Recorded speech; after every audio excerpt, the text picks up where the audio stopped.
I want to teach you one last thing when it comes to lists, and it's called List Unpacking. And it's a really, really nice feature. I really like it.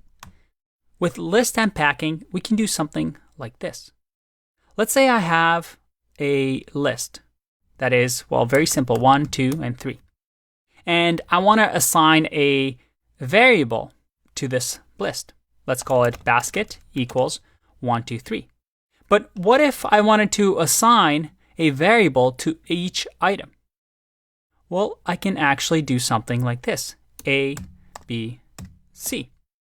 So that when I print A, and then let's print B, and then print C, and I click run, I get 1, 2, 3. And this is something that we've seen when we talked about variables, where even if it wasn't a list, as long as we gave it by comma, separated by comma, different values, we're able to print 1, 2, 3. But this is where list unpacking gets really, really useful. We can actually, let's say, extend our list to include all the way till 9. What if we wanted to unpack 1, 2, and 3, but keep everything else still in a list? Could we still do that? Well, with list unpacking, we can. All we need to do is say comma and then add a star and give it a variable name, whatever we like. Let's say other.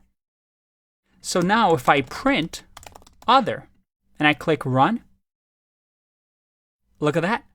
I'm able to unpack my list however way I want.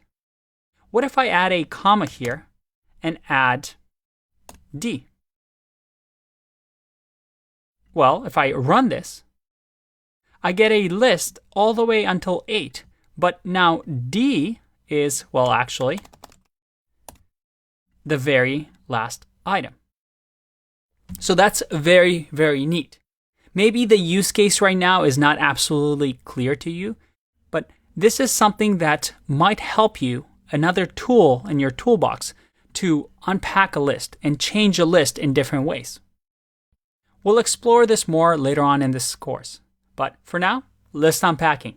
When you hear that word, now you know what it means. I'll see you in the next one. Bye-bye.